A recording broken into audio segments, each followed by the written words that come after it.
If I got to go to college, oh my goodness, I like discovering new things. You get to see what works for you and what doesn't.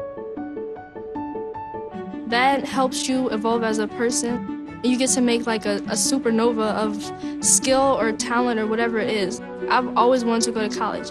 I just feel like that's my destiny. My name is Queen, and I am your dividend.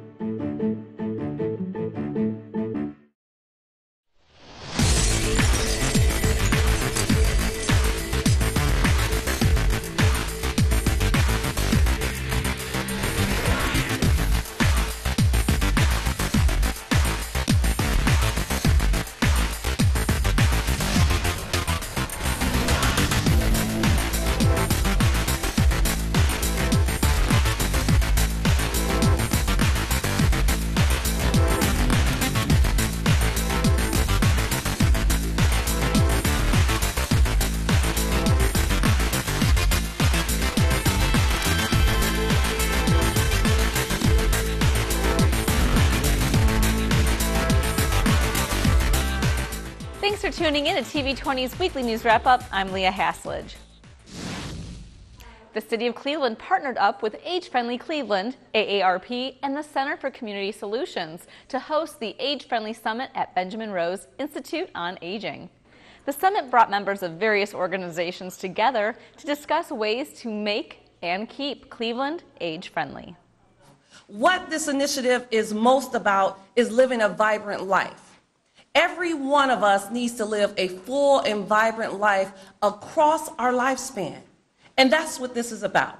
We have to look at society's challenges, and we also have to look at what seniors have to offer. How can seniors connect better with youth through things like orphanages and schools, taking advantage of mentoring and the wisdom that senior citizens can offer to at-risk youth that are in need of spiritual and emotional support? The older adult population in Cleveland represents about 25% of the total population of those over 60 in Cuyahoga County. In fact, projections from the Scripps Gerontology Center estimate that seniors will outnumber children in Cuyahoga County and 43 other counties in Ohio by the year 2030. So we've been hearing a lot over the last couple of decades about the silver tsunami, this demographic shift, the graying of the population. It's here and it's coming and has far-reaching effects for our entire community. So this is a wonderful time to be engaged in such a thorough process of determining how conditions are today and how we can help them improve in the future. To see the Age Friendly Cleveland Summit in its entirety, stay tuned to TV20. Just check our schedule for times. Chief Operating Officer for the City of Cleveland, Darnell Brown, held a press conference to give an update on the 2016 road repair program. Recall last year we changed the model in terms of how we were going to go about doing local resurfacing. Last year, I'm pleased to announce that we completed 100% of all the local residential resurfacing streets we committed to. That's 80 streets that were resurfaced last year. At a cost of about $7.3 million. You couple that with the other resurfacing reconstruction projects that we did, which was about $65 million. So we did about $73 million plus in local reconstruction and resurfacing last year. We'll be doing 70 streets citywide. Invermere and East 173rd are part of the local resurfacing program. So they'll be getting done. You can see they're already stripped, and they'll be ready for resurfacing as soon as tomorrow. In addition, as we go through each of these 70 projects, we'll be replacing all ADA handicap ramps. And this year's program is, as I said, local resurfacing is $10 million. Other projects that we'll be doing for resurfacing reconstruction total about $55 million. So we have a total of $65 million in road work improvements this year. Additionally, we'll be adding to a number of these projects either streetscape or city installed bike lane facilities About 10 of these streets, about 10 miles of bike facilities will be added this year. That'll help move us towards our goal that we stated in 2014 of having 70 new miles of bike lanes constructed in the city of Cleveland by the end of 2017. For more information regarding the 2016 road repair program, go to the City of Cleveland website at city.cleveland.oh.us. The law firm Jones Day, located in downtown Cleveland, held its second annual Technically Speaking conference, which brought together people from the public and technology sectors to talk about the future of new technology in Cleveland. Jennifer Stapleton, a private equity attorney at Jones Day, spoke to us about the goal of this conference. We wanted to have an open dialogue where we answered all of the questions that people were struggling with about how to get their companies off the ground, how educators get students educated, and how the local economy continues its economic revitalization efforts. And so today, Technically Speaking, is simply an invitation for the general public to come, have a conversation, engage in dialogue, and support our great industry here in Cleveland. Cleveland Mayor Frank Jackson spoke to the crowd about how making decisions on the future of Cleveland, technology is always taken into consideration. Whenever we make decisions in the city of Cleveland, at my level, we do that with one thing in mind, and that is how do we position Cleveland for the future? And doing all these things not as individual projects, but doing it in the context of that. And that's the way we look at technology and those who are involved in technology, either in the use of it or in the manufacturing of it. Cuyahoga County Executive Armand Budish spoke of the new relationship with the county libraries to create innovation centers. The county library at Garfield Heights opened their first innovation center with the county, where people can go for free and get on computers, 3D printers, laser cutters, some kind of embroidery thing through the computer, and really take a business idea and start to play with it, plan for it, get help from mentors that the library is working with, and get an idea into an operational plan. The Technically Speaking conference included 3 different discussions on different topics, each with a panel of experts offering their insight and engaging in conversation with the audience. For more information on Technically Speaking, visit jonesday.com. The Women Supporting Women organization and Christian Aid Society held their first Faces of Domestic Violence workshop at Zion Hill Missionary Baptist Church. In our Women Supporting Women group, we actually thought about how important domestic violence was to us and what was happening in our community, and we needed to find a way to fix it. So we decided to have a workshop to get answers and ideas and solutions. Most of the women here are either in Women Supporting Women. They all want to help another woman in some kind of way. We have a spiritual field background, so we want to do it through God, also through our community. We want to make sure we reach out to the community, let them know that this church will help a woman in need. If she comes to us, we're going to help her. We're not going to tell other people about her business, but we're going to get her support. Keynote speaker for the event, Mrs. Laura Cowan, gave these reasons why someone would stay in an abusive relationship. Why women stay? Main one, number one, fear. Definite fear. Religious reasons. A lot of Catholic women, they don't believe in divorce. It's a lot of reasons. A combination sometimes of a lot. It's not just one thing. And I'm going to tell you a little something, a little secret, and I always say it at the visuals. Women are not the only ones. Men suffer too in silence. For information on the next workshop, visit zionhill-mbc.org. If you are a victim of domestic violence or know someone who is and needs help, call the Domestic Violence and Child Advocacy Center at 216-391-HELP. Over 200 students, teachers, parents, and volunteers came out to the brand new Max S. Hayes High School for the annual Race to the Max 5K run and 1 mile walk. Are you running or walking? Running. These are runners, yeah. And this is students from across the district. We have over 200 student scholars here today, including these three ladies who are going to do the 5K run. That's part of their physical education curriculum and part of a 26-mile marathon that they'll actually complete at the Rite Aid Marathon in just a couple of weeks. So it's both part of our curriculum for the running, the physical fitness, but also a fundraiser for the school, and it's led by the Friends of Max Hayes Board, which is a contributing organization of a lot of our partners here in the city. So our new Max Hayes is a fully functioning business park. It's built to emulate the work environment that students will actually go into. It has advanced manufacturing, automotive, construction trades, and computer technologies, and it's a brand new, beautiful facility, and the kids are doing great here. You're the reason I believe that Max Hayes is the #1 selected high school in CMMC, because we have awesome kids and we rock it here at Max Hayes. Mayor Frank Jackson, who is an alumnus of the school, gave the kids this message. And when you do what you do today, I want you to run good. I want you to run well, because I want you to excel. I want you to do things in a way that makes you want to win, that makes you want to be first, that makes you want to show other people that you can do whatever you do, okay? So have a good time, run well, and be safe. Thank you.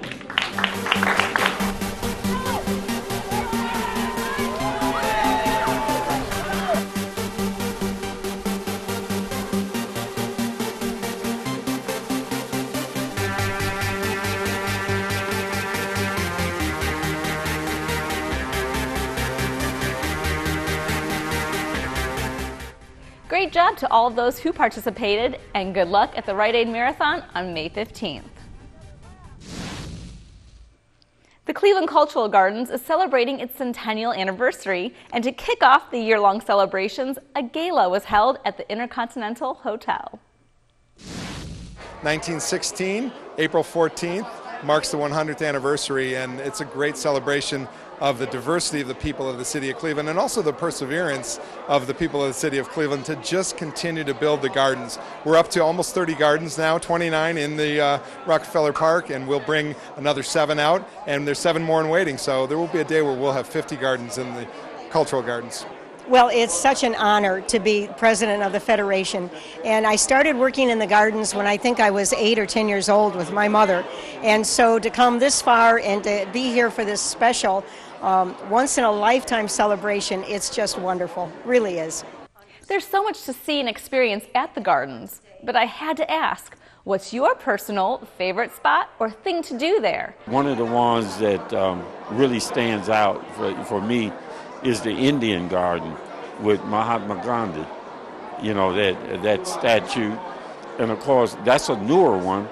And then we have the British, which I believe is the first one, and then there's the Italian one that is one of the larger ones, and phase 1 of the African American is the newest one, just completed a couple of weeks ago. Well, to get down there, to mix it up with the people and walk and see the lovely flowers, see the lovely scenery, and feel the atmosphere and the vibes of the culture garden.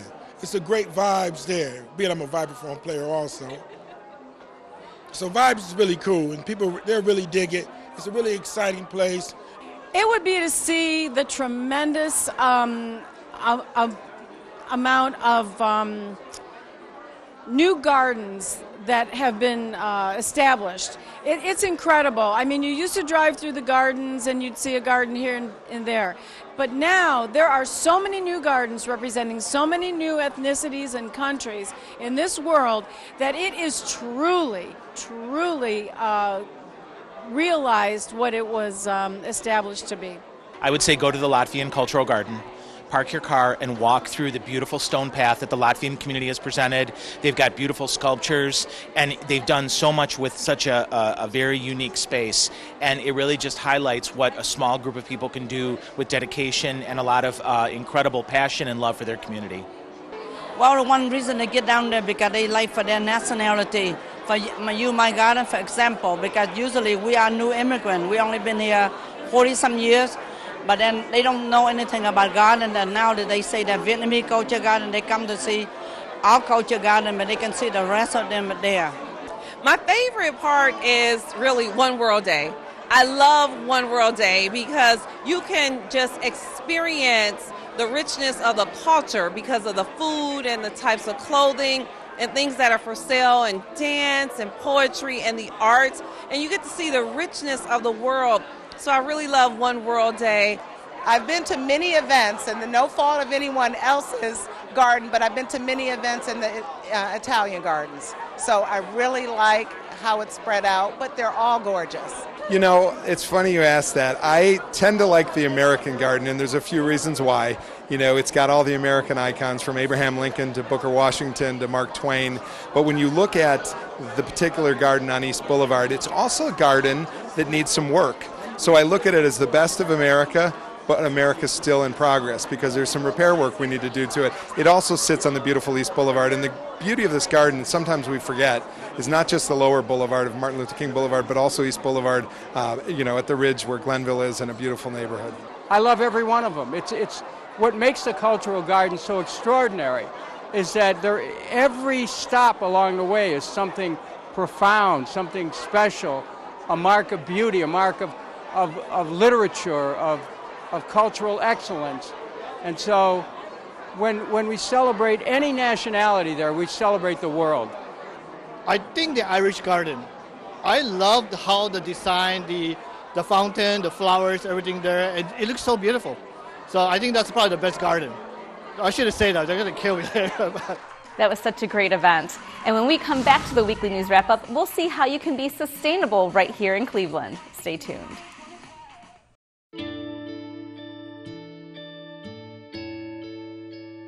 Calls me googly eyes. You know you're beautiful, right? You know that? Even you are beautiful. I got bullied for wearing glasses. Share if you're against bullying. We put it out there, just took off. 3 million people have shared this post. Don't let bullies get you down. I stand with you. Our whole family's wearing glasses. I wear glasses and I'm proud. I even have the army on my team. All the kind comments brought my child joy. I don't feel thank you is enough. Thanks.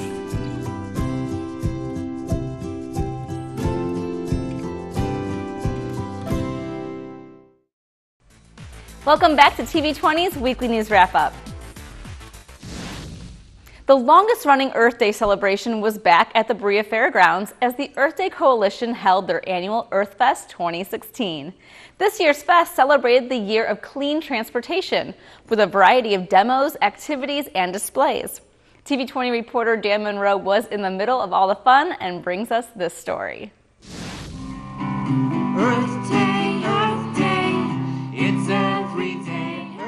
The Earth Day Coalition held their annual Earth Fest, and people from all over the greater Cleveland area came to the Berea Fairgrounds to celebrate Mother Earth and learn about what they can do to keep her healthy. The theme of this year's Earth Fest was clean transportation. Scott Sanders is the executive director of the Earth Day Coalition and spoke to us about the different exhibits at this year's festival. So the exhibits that you'll see here today cover the broad spectrum of sustainability, everything from green home and garden to organic lawn care to clean transportation to local and sustainable foods.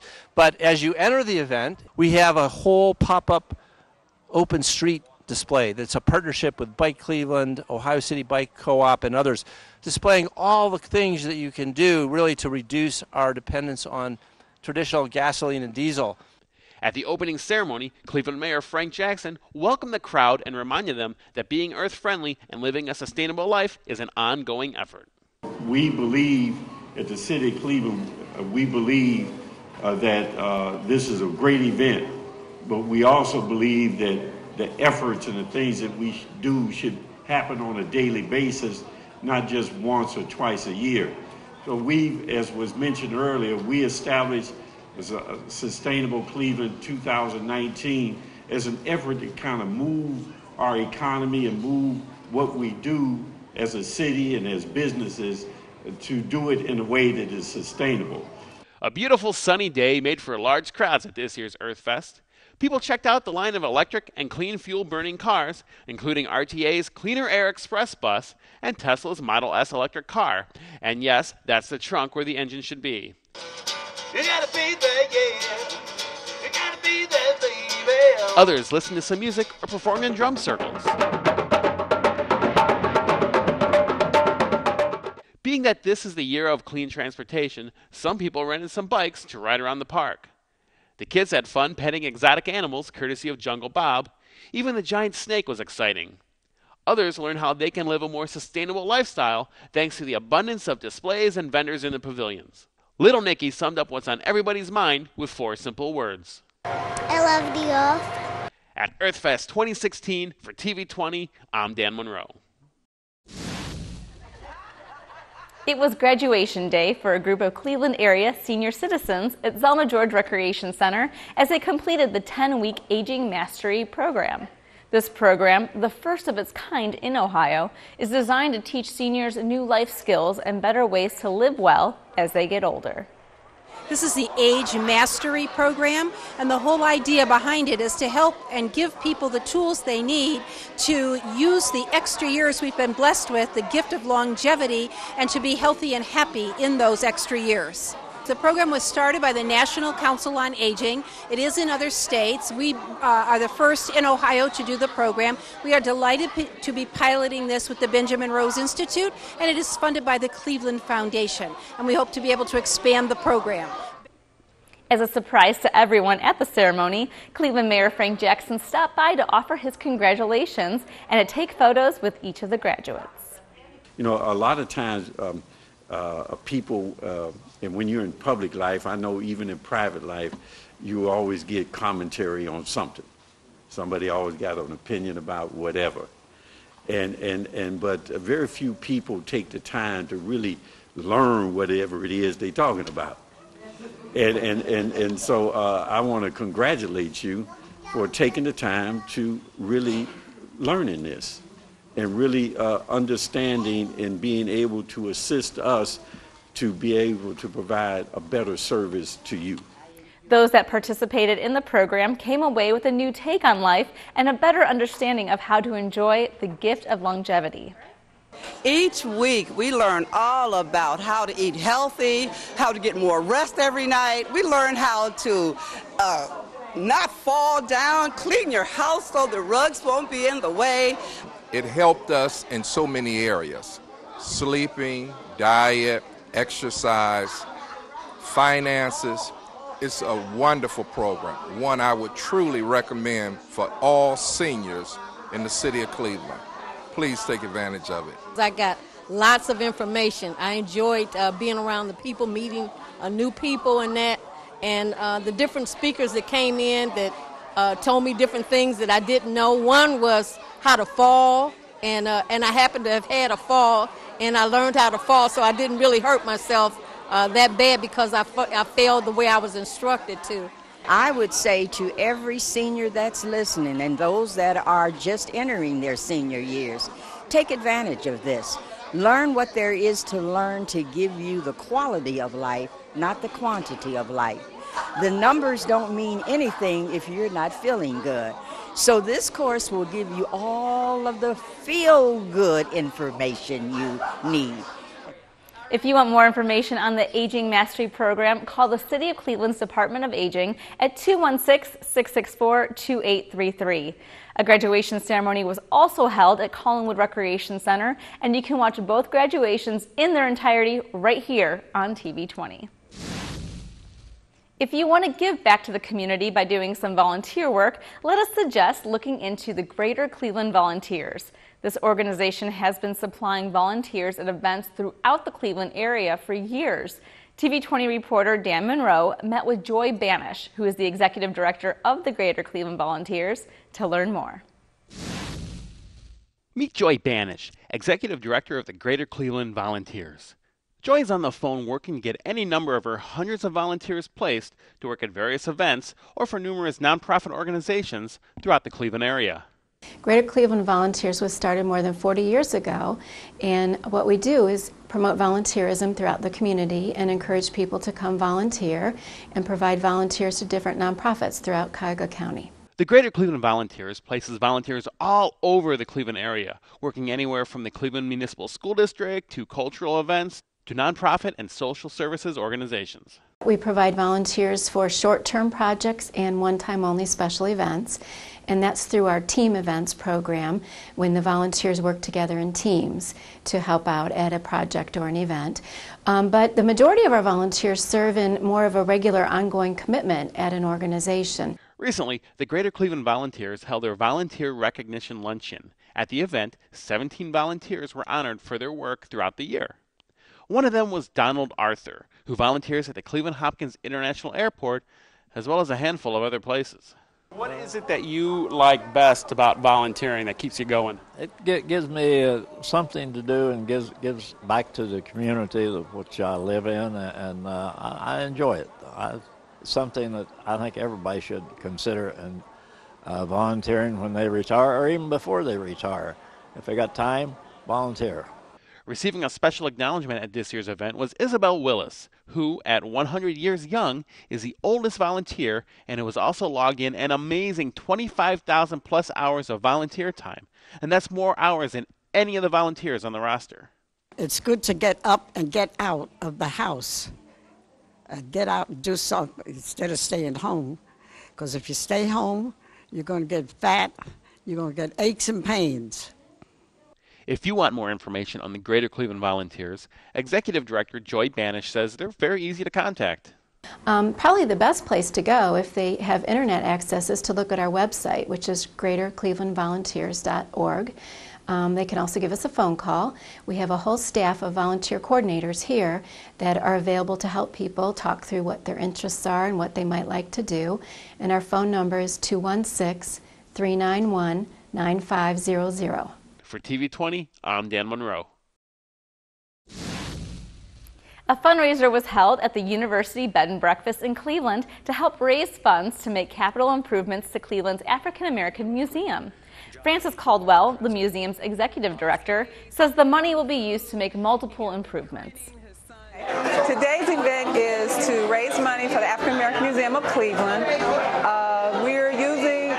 We already received a grant from the state, and that money will be used for roof, for heating, air conditioning, and windows. So this event is to raise money for insurance, raise money for new doors, updated alarm system.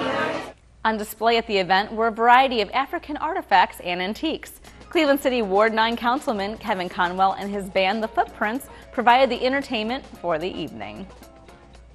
Ward 7 Councilman TJ Dow pledged his support and encourages everyone to come together to make Cleveland's African American Museum a better place. This institution sits in the heart of Ward 7, right off of Huff, and I am here in support. This is something that needs to get done. We cannot have Detroit, Cincinnati show up Cleveland. So we have to have government, we have to have private institutions. We all have to get behind this African American Museum and make this dream a reality. A GoFundMe campaign has been started so people can donate to help renovate Cleveland's African American Museum. Visit GoFundMe.com and search for African American Museum Restoration, where you can make your donation. Thanks for watching TV20's Weekly News Wrap-Up. I'm Leah Haslage. Stay tuned now for reporter Christian Patterson with the Inside Sports Report.